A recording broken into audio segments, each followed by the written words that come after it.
Hey, happy Thursday, folks. It is Thursday, April 22nd. We continue our FUMCCV prayer devotional.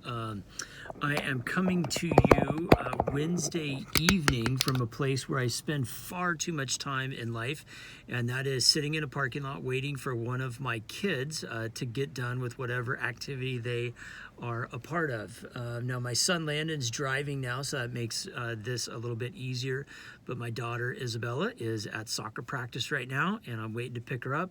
Had a few minutes, thought let me record this, take care of this real quick, and be able to share with you this devotional. So April 22nd, the mission focus that we are praying about, the Afghanistan Community.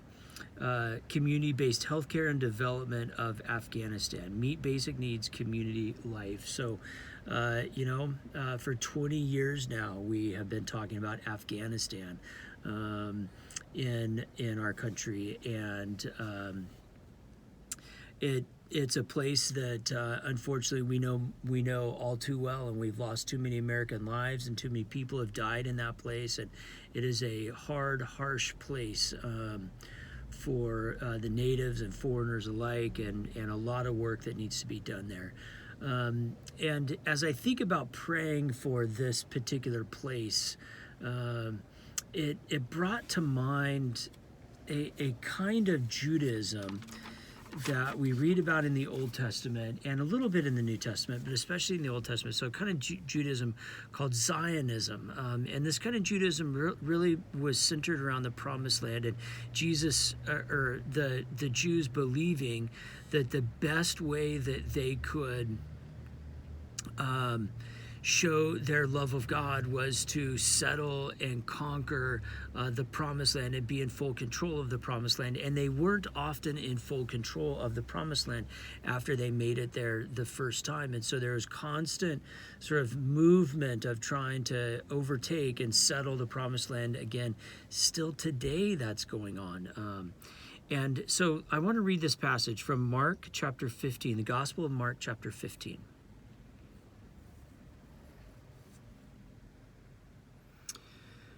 Verse 6. Now at the festival he used to release a prisoner for them, anyone for whom they asked. Now a man called Barabbas was in prison with the rebels who had committed murder during the insurrection. So the crowd came and began to ask Pilate to do for them according to his custom. So you heard that? There's this person named Barabbas. He was in prison with the rebels who had committed murder during the insurrection. Barabbas is what's known as a zealot in those days, and the zealots were Zionists who were trying to kick everyone out of Israel that was governing Israel. And so the insurrection was against Rome, and he was captured and put in prison because he was leading the Jews in a physical battle war for land. That this is the land that God wants us to be on, and so we can't fully be who God wants us to be unless we are on this land and governing this land. And so therefore we need to go and fight a battle, physical war, to get people off of our land. And that just makes me think of Afghanistan and all the wars that we're having all over the place, the wars that we have, and for power and for money and for land and for borders. And Jesus rejected that. Jesus rejected the Zionists. Like, it didn't matter to Jesus whether he was in Jerusalem or not. Didn't matter to Jesus whether the Jews governed Israel or not. It wasn't about the land that you lived in, or it wasn't about what you had or how wealthy you were. It was about what was inside of you, what was in your heart. And what was in your heart was proven by what came out of your life. And in a world in which we live that's so materialistic, what an important reminder from Jesus that it's about what's in your heart. And what's in your heart is proven by what comes out of your life. Is it a war for a piece of land?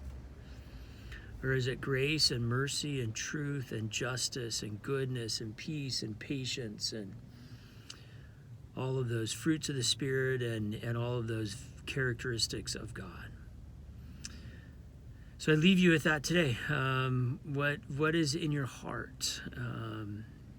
And what's really most important to you? God bless. Have a great day.